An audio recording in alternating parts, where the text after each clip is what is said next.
Hola, ¿qué tal? Buenas tardes. Estamos por dar inicio a en vivo con tema un poco diferente. Hoy vamos a hablar de investigación hecha en Fresa. Yo creo que es la primera vez que me toca platicarles sobre la investigación que me tocó hacer a mí durante mi estancia en la Universidad de Arizona cuando estaba haciendo mi posgrado.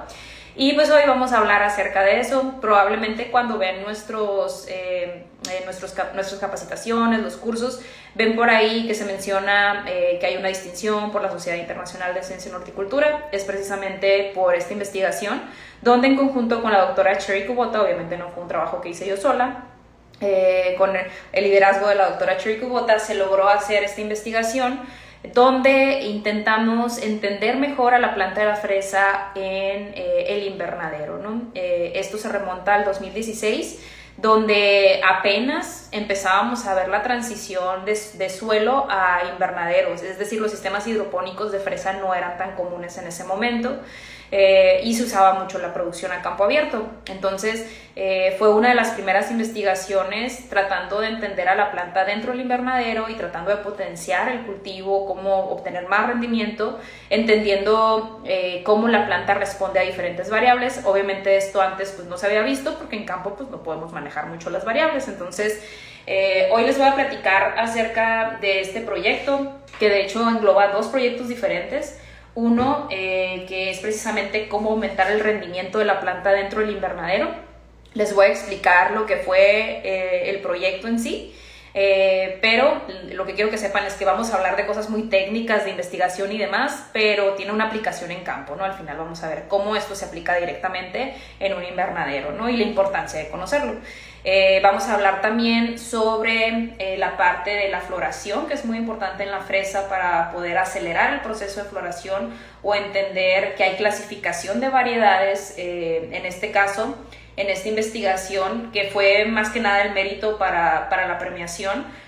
Vimos que las clasificaciones que ya están para muchos cultivos muy importantes como Albion, por ejemplo, no estaban bien clasificados. Entonces se hizo una reclasificación de variedades a través de esta investigación y pues ese fue uno de los detalles más importantes. Les voy a poner por aquí algunas diapositivas para que no me vean nada más a mí.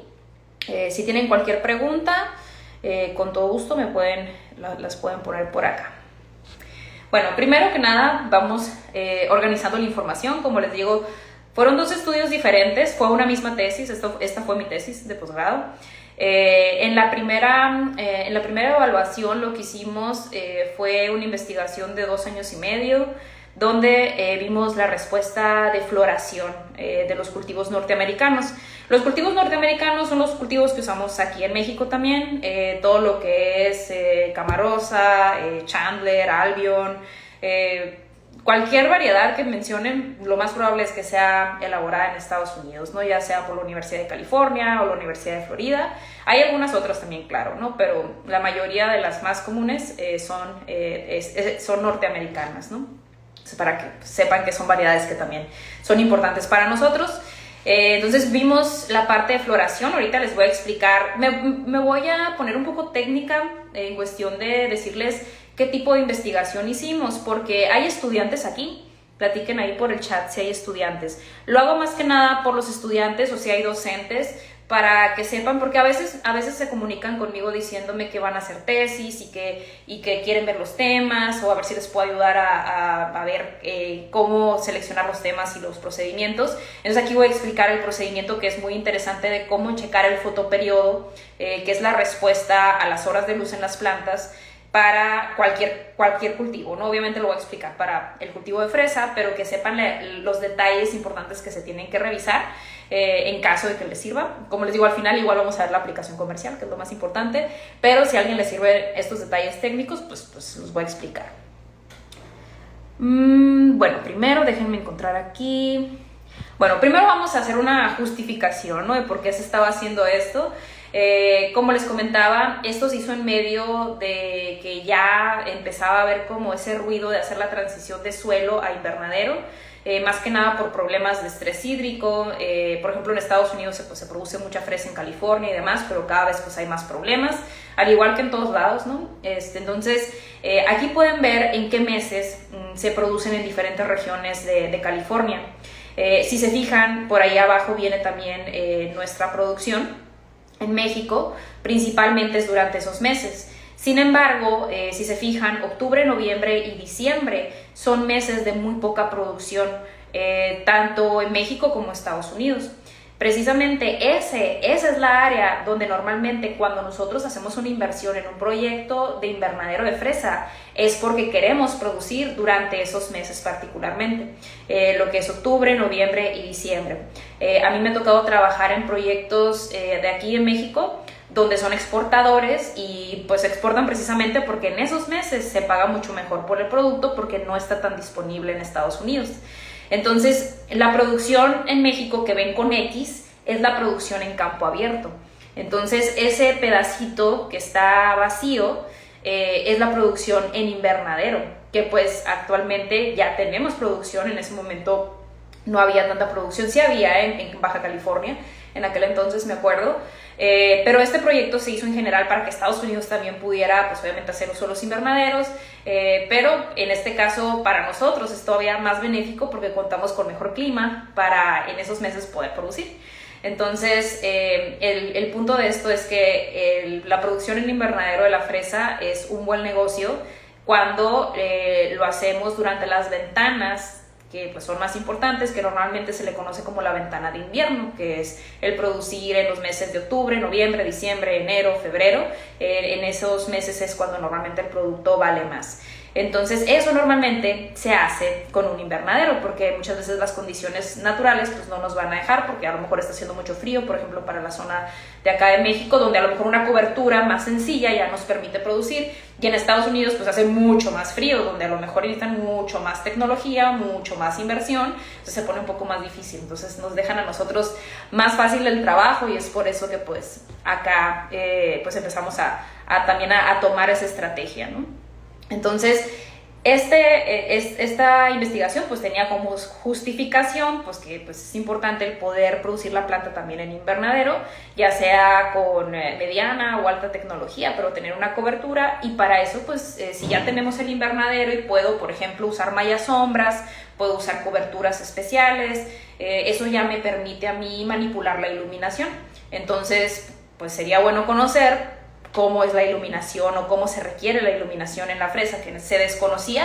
Había como ciertas ideas, ciertos artículos que nos decían que la fresa es sensible a la luz, entonces pues obviamente si la puedo manipular en el invernadero, pues hay que saber cómo responde, ¿no? Entonces precisamente hicimos nosotros una investigación para ver cómo la luz puede afectar al cultivo. Entonces esas son las dos investigaciones, ¿no? La de la parte de fotoperiodo, que es poder saber cómo la planta realmente responde a las horas de luz y a la intensidad de luz. Entonces voy a empezar a explicar primero la parte que hicimos con el fotoperiodo, ¿ok? Les voy a explicar un poquito los experimentos. La fresa, para quienes desconocen un poco sobre este cultivo, la fresa es una planta que hay clasificaciones, ¿no? Hay fresas que son de día corto, que solamente florecen cuando los días son cortos. De hecho, muchas fresas son de día corto porque naturalmente, así de forma silvestre, la fresa es de día corto. Ya por todas las cruzas y todo lo que hemos hecho, pues ya hay otras respuestas, ¿no? Entonces, hay muchas plantas que son de día corto y también están las plantas que son de día neutro. Las plantas que son de día neutro son plantas que no tienen ninguna respuesta al fotoperiodo, es decir, que nosotros damos por hecho que es una variedad que va a florecer igual en días largos, días cortos, sin problema, ¿no? Y también hay variedades que son de día largo, que son variedades que van a florecer primero cuando los días son más largos. Voy a explicar un poquito más también, a lo mejor lo revuelvo.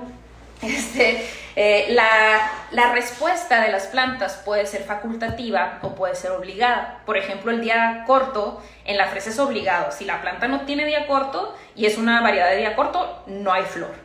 Pero la respuesta al día largo muchas veces es facultativa. ¿Qué significa eso?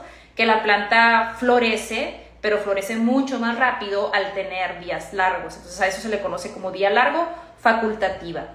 Cuando es sí o no, sería día largo obligada, es decir, ahí es día largo y si no, pues no hay flor, como en el caso de los días cortos son obligados. para esta planta, ¿no? Entonces, esas son las clasificaciones así a grandes rasgos. Entonces, lo que nosotros hicimos fue agarrar las variedades que en ese momento estaban con más auge, que de hecho pues, todavía están. Por ejemplo, Albion está en primer lugar, Albion sigue estando por ahí, si no es que está en el primer lugar todavía. Entonces, lo que hicimos fue checar cómo era la respuesta del fotoperiodo de esas variedades. Albion, por ejemplo, hablo mucho de Albion porque sé que muchos la usan en crecimiento. Albion es una variedad que siempre la hemos conocido como una planta de día neutro. Es muy usada, sabemos que puede florecer cuando sea, ¿no? Eso es lo que nosotros hemos entendido. Hay patentes, si ustedes entran a la patente de fresa de Albion, viene ahí la descripción y viene clasificada como una planta de día neutro. Entonces, tomamos nosotros esas variedades que han sido clasificadas en campo abierto y dijimos, a ver, vamos a checar que realmente tengan ese tipo de respuesta. ¿Por qué? Porque pues en el invernadero ya puedo manipular todo eso, ¿no? Entonces lo que hicimos fue hacer tratamientos para las plantas en día corto y las plantas que son clasificadas como de día corto y las plantas que estaban clasificadas como de día neutro. Le vamos a poner atención a las de día neutro, que son las que pues pensábamos que no tenían ninguna respuesta, ¿no? Entonces, si se fijan, ahí hay tratamientos de 8, 11, 14 y 17 horas. Para esto es muy importante que si ustedes están clasificando variedades, que esto es para cualquier tipo de planta, si están trabajando en floricultura, lo que sea, es una investigación que puede ser muy interesante, ¿no? Entonces, si quieren saber cómo se hace correctamente, aquí les va. Toda la temperatura de todos los tratamientos tiene que ser igual, la temperatura promedio diaria. Y además, la iluminación tiene que ser igual. Entonces, ¿cómo le hacemos para que la luz sea igual si tenemos pues días que son de 8 horas y días que son de 17? Entonces, aquí les va el truco. Hablando de que la luz sea igual, estamos hablando de la intensidad, porque sabemos que una planta cuando recibe mucha intensidad, a lo mejor eso puede ocasionar que se acelere, lo que sea, y que también pueda afectar su floración. Entonces, aquí lo que hicimos, se mantuvieron las plantas 7 horas en el invernadero y de ahí las movimos a la luz artificial, donde está la porción de azul. Si se fijan, ahí dice 1, 4, 7 y 10. Entonces, esa fue la cantidad de horas que nosotros usamos para hacer el tratamiento. Y en ese lapso, la intensidad de la lámpara era de 2 micromoles, porque hay estudios donde sabemos que las plantas, para poder tener una respuesta al fotoperiodo, va desde los 2 micromoles, que es eso, casi nada de luz, o sea, una cantidad de luz mínima.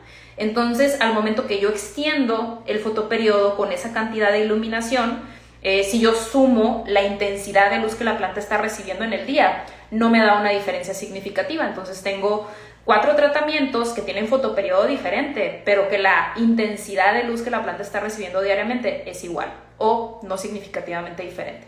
Entonces, eso es importante si están haciendo alguna investigación, que puedan realmente decir que todos los tratamientos están bien aplicados, ¿no? Entonces, esos fueron los tratamientos que hicimos. Lo que nosotros hacíamos era, bueno, lo que yo hacía era mover las plantas todos los días. Estuve 2 años y medio levantándome súper temprano para mover las plantas. Las movíamos del invernadero al cuarto de donde estaba con luz artificial y luego para afuera otra vez, ¿no? Entonces, eso lo hacíamos por un periodo de 8 semanas, porque también ya lo habíamos estudiado, fue un experimento previo de saber cuánto tiempo tarda la planta en realmente ya dar una respuesta después de un tratamiento de iluminación. Entonces, después de 8 semanas, lo que hacíamos era una disección del meristemo apical, que es la zona de crecimiento de la planta, y veíamos su desarrollo. O sea, aquí pueden ver que hay un desarrollo del meristemo y se está formando una flor. Vemos números más pequeños y así primordios muy, muy chiquitos, y después en la parte de abajo ya son fotos de macroscopio o reales, porque pues ya la flor ya se puede ver, ¿no? Entonces, obviamente, si comparo el 0 con el 11, pues la 11 está mucho más desarrollada, ¿no? Entonces, así es como nosotros decidimos clasificar qué tan desarrollada estaba la flor. ¿Para qué? Porque pues al momento que hacemos la disección, si yo hago una disección a las 8 semanas y yo veo que una planta tiene un desarrollo de flor en el número 8, por ejemplo, entonces eso significa que ya empezó la floración, y a lo mejor en otro tratamiento hago la disección y me sale en 1, ¿Qué significa eso? Pues que hay una diferencia en que la del otro tratamiento empezó primero a florecer, por eso está más desarrollada. Entonces, para eso lo hicimos. Aquí les van los resultados.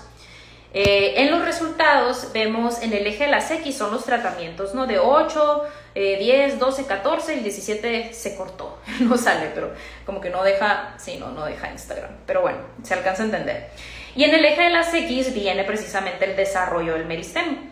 Entonces, si se fijan, aquí está Portola, Albion, Monterrey y San Andreas. San Andreas también es muy conocida aquí en México, Monterrey también. Portola, más o menos. Entonces, aquí lo que podemos ver es al momento de que se hizo la disección en los diferentes tratamientos, vamos a enfocarnos en Albion, que es más en San Andreas, que es la más pronunciada, ¿no?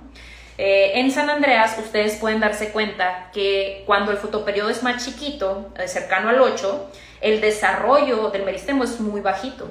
Pero si me voy al 14 o el 17 que no se ve, está todavía más arriba, ¿no? Entonces, ahí veo que en el 17 está mucho más desarrollada la flor. Entonces, todas las líneas, Albion, Monterrey y San Andreas, todas las líneas nos dieron significativamente diferentes, con una tendencia, ¿no? Por eso tienen ahí el asterisco. Entonces, ¿qué significa eso? Que Albion, Monterrey y San Andreas, que son variedades que han sido clasificadas todo el tiempo como plantas de día neutro, pues realmente no son de día neutro. No sé si alguien aquí pueda comentar qué tipo de clasificación, entonces, si tienes que reclasificar la variedad, ¿cuál es la clasificación correcta ahora para Albion, Monterrey y San Andreas? A ver, ¿quién nos contesta por ahí? Entonces, aquí vemos que no hay una respuesta de día neutro realmente. ¿Quién tiene una respuesta de día neutro? Portola. Portola, si se fijan, está más plana la línea, como que pues entre los tratamientos no hay tanta diferencia, ¿no? Entonces, aquí lo que nos dimos cuenta es que la fresa tiene una respuesta de día largo facultativa, ¿no? Es decir, es una planta que no es de día corto, no es de día neutro, es de día largo y facultativa, ¿no? Es decir, que sí florece en días cortos, pero florece más rápido en días largos. Entonces, Albion, Monterrey y San Andreas se reclasificaron como variedades que antes se clasificaban como de día neutro. ¿De qué me sirve saber esto? Para saber los tiempos de trasplante, ni siquiera para el uso de luz suplementaria, ¿no? Que pudiéramos poner luz artificial y que se extienda el día y que la planta florezca antes, sino simplemente si vamos a producir en la ventana de invierno, nosotros podemos empezar a veces en septiembre, podemos empezar en algunos meses donde consideremos que los días son más largos para que eso haga un beneficio en la formación de las flores y acelere un poco el proceso. Entonces, nos sirve más que nada para eso, para poder seleccionar, como la producción en invierno los días se van volviendo más cortos, pues nos permiten el saber que puede ser mejor a veces hacer el trasplante en los días donde todavía son un poquito más largos para acelerar el proceso de floración. Además que ahora ya hay muchos proyectos de granjas verticales. Tengo varios alumnos, de hecho, aquí en México haciendo pruebas de granjas verticales, que es producción de fresas bajo luz artificial totalmente. Y en ese caso, pues uno decide cuándo prende y cuándo apaga la luz. Entonces ahí ya la selección del fotoperiodo pues va a ser mucho más sencilla a pensar que la planta va a florecer igual en días largos y días cortos, ¿no?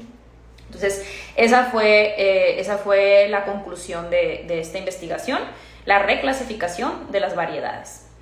Ahora, la otra investigación fue referente a cómo la planta maneja el proceso de fotosíntesis durante el día. Esta particularmente para mí fue más interesante porque tiene mucha aplicación en la parte comercial, y es que la planta de fresa, cuando nosotros hablamos de tomates u otros cultivos, la malla sombra, por ejemplo, la manejamos más que nada para reducir iluminación cuando está haciendo mucho calor, ¿verdad?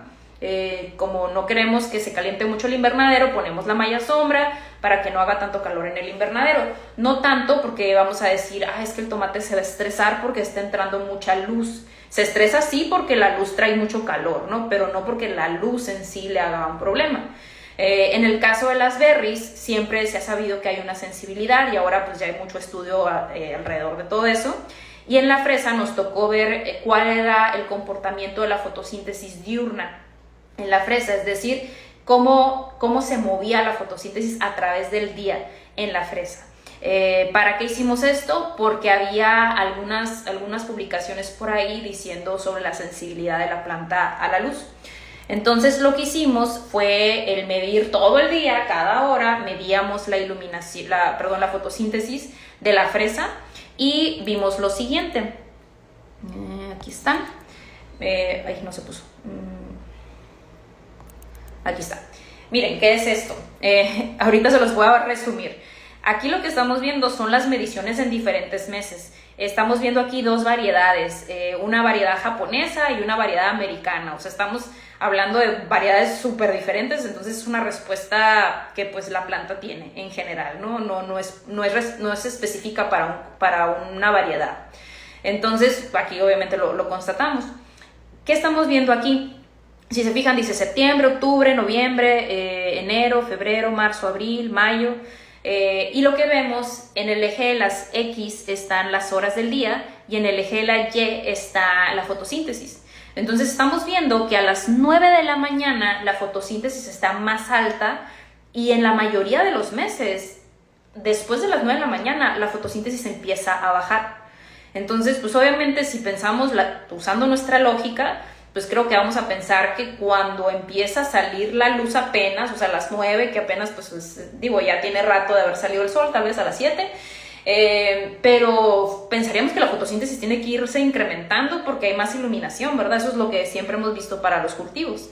Entonces, aquí, ¿qué está pasando? ¿Qué está haciendo que la fotosíntesis esté bajando? O sea, no deberíamos de ver esto realmente, no es algo que pensaríamos nosotros que es normal.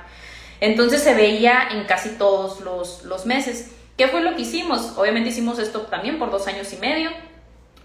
Lo que hicimos fue graficar las pendientes y cuando la pendiente va hacia abajo se conoce como pendiente negativa. Entonces lo comento porque me voy a pasar ahorita a otra gráfica donde están graficadas las pendientes. Entonces, por ejemplo, acá están graficadas las pendientes y aquí podemos ver cuando el número está negativo significa que en el día la fotosíntesis se fue hacia abajo. Cuando el número está por arriba de los negativos, significa que la fotosíntesis estuvo yendo para arriba. Entonces, ¿qué podemos ver? Que al inicio de la producción, en los primeros meses, que la planta todavía está pequeña, vemos un feedback negativo de fotosíntesis, que así se le llama a este fenómeno, pequeño. ¿Y qué vemos en mayo y abril? Súper negativo, ¿no? Entonces, ¿por qué? Pues obviamente hicimos todo, ¿no? Medimos número de hojas, número de flores, todo lo que se podía medir lo medimos. ¿Y cuál fue la conclusión? Ahora, antes de decir la conclusión, la línea azul que ven ahí arriba, que está así siempre del lado positivo, es el tomate. Para que se den una idea de cómo es la diferencia de un cultivo, o sea, de una berry, de una fresa, al tomate. El tomate siempre está positivo, a pesar de la luz que sea, el tomate está positivo. O sea, no tenemos este feedback negativo, es muy específico de la fresa, ¿no? Entonces, como les digo, pues estuvimos viendo qué podía ser, porque está causando esto. Obviamente nos fuimos a ver qué es lo que causa un feedback negativo de fotosíntesis y todo eso. Y la conclusión fue que cuando la planta tiene un desbalance en fuente sumidero, es cuando vemos este problema. ¿Qué es fuente y sumidero? Hay áreas de la planta que hacen fotosíntesis y hay áreas de la planta que reciben los fotosintatos, ¿no? Toda la energía. Entonces, cuando eso está desbalanceado, o sea, lo que es el número de hojas, la fuente de luz, o sea, cuando tenemos un desbalance, la planta se estresa, en este caso la fresa. Entonces, ¿por qué nos dimos cuenta? Porque en los meses primeros no hay tanta luz, es invierno, ¿no? Son meses de baja temperatura, poca iluminación. Entonces, ¿por qué estamos viendo el feedback negativo? Ahí fue porque a pesar de que no había mucha luz, la planta pues apenas tenía unas 4 hojas, 5 hojas, estaba muy pequeña, no tenía frutos todavía, muy débil todavía en cuestión de resistencia a la iluminación, ¿no? Esto habla otra vez de la sensibilidad de la planta, porque obviamente esto no lo vemos en cualquier cultivo. Pero si nos vamos a los meses de abril y mayo, esta investigación se hizo en Arizona, que es una zona de mucha luz. Entonces, en ese momento la planta ya estaba frondoncísima, ¿no? Muchísimas hojas, muy bonita, o sea, todo el crecimiento fue muy bueno. pero veíamos el feedback negativo súper pronunciado porque la iluminación pues estaba a tope, es decir, es la luz natural, ¿no? En ese momento. Pues son meses calientes, son meses de mucha iluminación, entonces veíamos que la fotosíntesis se iba para abajo. Entonces, la conclusión, como comento, es que este desbalance entre la cantidad de hojas, la cantidad de luz que se recibe, se sabe que genera un estrés en la planta.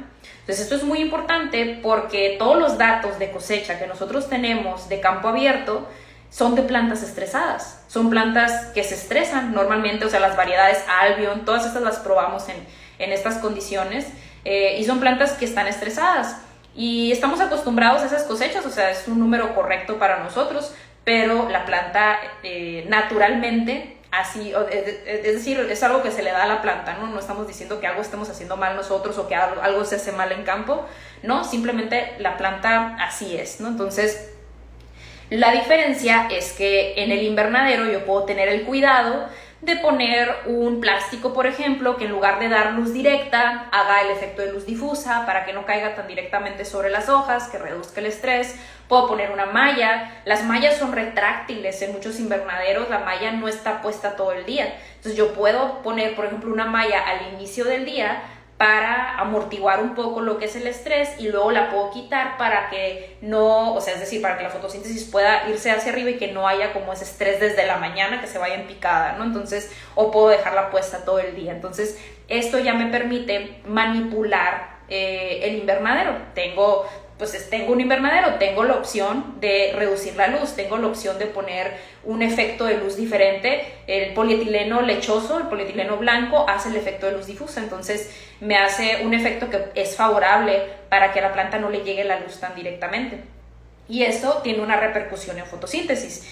Y si la planta hace mejor fotosíntesis durante el día, pues obviamente va a tener mejor cosecha. Entonces, por eso también vemos muchas veces que los números de cosecha de la fresa en invernadero son más altos que los de campo abierto. Obviamente depende también de la densidad, que normalmente en hidroponía la densidad también es un poquito más alta. Es una planta muy sensible, obviamente, hay que cuidar todos los aspectos, pero pues es una planta que tiene este detalle, ¿no? Entonces, muy diferente a otros cultivos. Entonces, pues esta fue la investigación, obviamente se publicó, se presentó y demás, y pues resultó siendo una publicación con mucha aplicación, ¿no?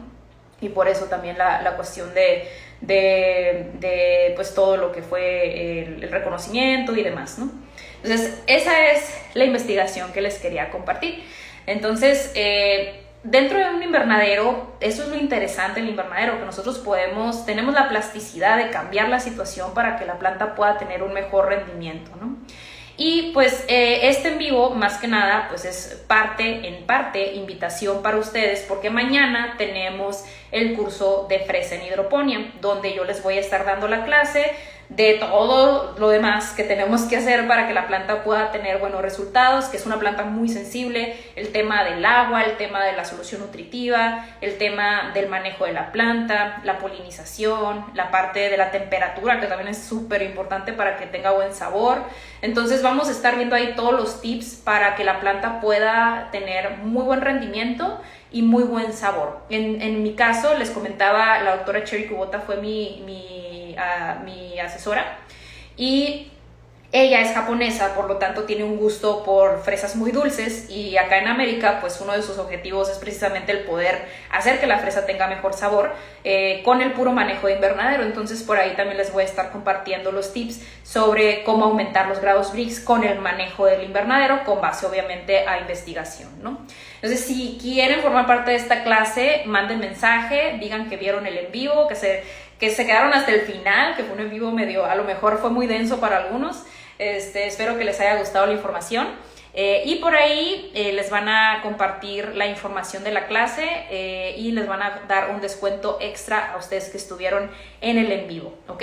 El en vivo incluye también un certificado avalado por la Secretaría de Trabajo y acceso a un grupo de asesoría posterior para que puedan ustedes convivir con otras personas que también están pues aprendiendo sobre el mismo tema y mandar sus preguntas, ¿no? Y preguntan, ¿entonces se puede tener fresas en un ambiente controlado en un invernadero con más tecnología? Sí, claro. De hecho, como les comentaba, por ejemplo, si estamos en Querétaro, Querétaro tiene muy buen clima, a lo mejor y con poca tecnología puedo hacer una producción durante invierno, ¿no? Sí se utilizan calefactores. En Querétaro, al menos en mi caso, me tocó ver un proyecto que sí utilizaba los calefactores, pero va a depender de dónde estamos, ¿no? Si me voy obviamente a Países Bajos, por ejemplo, que tienen también mucha producción, tienen toda la tecnología del mundo. ¿Por qué? Pues porque nieva y la temperatura es muy extrema en cuestión de frío y demás. Entonces va a depender de dónde estemos la tecnología que vamos a necesitar. Pero en cuestión de negocio, aquí en México, si tú puedes producir durante invierno, dependiendo de dónde estás, las condiciones, las temperaturas, puedes tener ya sea un invernadero de plástico, un invernadero de policarbonato. Dependiendo de dónde estás va a ser a lo mejor la tecnología que vas a necesitar, ¿no?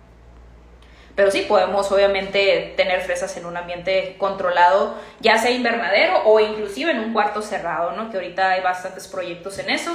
No hay, sí hay empresas que lo hacen ya para venta, ¿no? Pero no es como que está así súper ya estudiado para que sea algo comercial, pero sí hay empresas que ya lo realizan, ¿no? Por si tienen duda, y también vemos un poquito de eso en el curso, porque sé que hay mucha duda del tema de iluminación. Preguntan qué tipo de luz y qué intensidad se podría utilizar en fresa para estimular la floración. Si solamente es floración, si no queremos manipular nada más, va a ser un espectro de luz que de preferencia pueda tener rojo lejano, si estamos hablando de luz artificial, que sea una lámpara que tenga al menos 5% de rojo lejano. Y si estamos hablando de estimulación de floración, con una intensidad de 4 micromoles para arriba, es decir, de 4 o 10 micromoles es suficiente. Si quieres que la lámpara también te dé crecimiento, que la planta haga fotosíntesis, ya te tienes que ir a 250, máximo 300 micromoles, no más de eso para lo que es luz artificial. Pero si es solamente fotoperiodo, pueden ser esas cantidades muy bajitas para ver la respuesta al fotoperiodo, ¿no? ¿Y qué tan rentable podría llegar a ser? En invernadero es totalmente rentable, ¿no? Hay muchas empresas que se dedican a eso.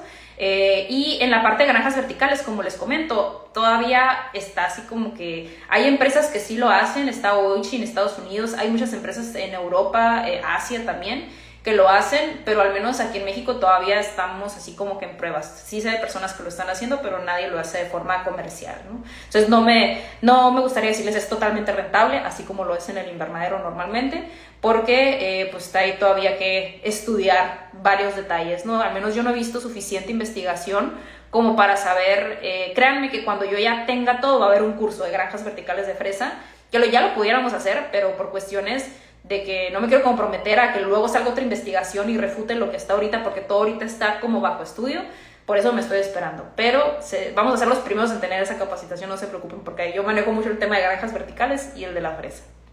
Saludos a Jalisco, yo anduve hace unos días en una granja vertical. ¿Cómo regular la intensidad de las luces LED? Hay lámparas que tienen un dimmer, se le llama, que es para poder subir y bajar la luz. No todas lo van a tener, hay algunas que se pueden conectar, algún artefacto que se pueda regular, pero por ejemplo las que nosotros manejamos está la opción de comprar que el cablecito traiga para poder regular la iluminación, ¿no? Y también pues hay diferentes formas de hacerlo. Si hablamos del experimento que yo hice, por ejemplo, yo agarré la lámpara, que era una lámpara de floración con muy poquita iluminación, pero yo necesitaba menos para la cuestión de que no hubiera diferencia significativa, y lo que hice fue poner malla sombra, cortaba pedacitos de malla sombra y la ponía abajo de la lámpara, ¿no? Digo, eso es más que nada para investigación, no lo haríamos en un invernadero. ¿La acuaponía es rentable? Sí, la acuaponía, obviamente dependiendo de cómo lo hagamos y todo, pero también es pues un negocio que puede ser rentable, ¿no? Hay personas que a eso se dedican. Puede ser tema para otro en vivo, y de hecho tenemos una capacitación que Carolina Trujillo va a estar dando en unos días. Si están interesados, también manden mensaje para el curso de acuaponía, que está muy interesante. Peces y plantas. Bueno, chicos, con eso termino el en vivo. Espero que les haya gustado. Si estás viendo la grabación del en vivo, que ahorita la vamos a poner por ahí para que la vean, si tienes alguna pregunta la puedes dejar en los comentarios y pues ahí las estaremos respondiendo. Acuérdense que el curso es mañana de 4 a 7 y también les vamos a compartir la grabación. Y preguntan, ¿el 26 hay curso de producción vertical? Sí, el jueves hay curso de granjas verticales, por si les interesa también. Tenemos el jueves curso de granjas verticales. ¿Dónde se inscriben para la clase de mañana? El Campesino. Si gustas mandar mensaje directo, manda mensaje directo por ahí. Comenta que estuviste en el en vivo también para que te hagan un descuento extra. Y preguntan qué lámparas, marca modelo, podrían ser recomendables. Marca Berjour y modelo PKF. PKF o PKR. Es un modelo que tiene rojo y el otro tiene un poquito de rojo lejano, que en la fresa sabemos que también puede ser bueno. Las lámparas de Berjour son las que nosotros manejamos. Son antes eran de General Electric, pero la sección de Acuity, que son las lámparas que se manejan en Costco, Walmart, es una empresa súper grande, compró la porción de General Electric y le llamó Berjour, que son las lámparas que nosotros tenemos, que son lámparas que cumplen con todos los estándares de calidad. Igual si están interesados, nos mandan mensajito también. ¿Ok? Muy bien, me despido ahora sí, muchas gracias y ahí estamos pendientes para la siguiente clase en vivo y ojalá estén mañana en la clase de fresa. Hasta luego.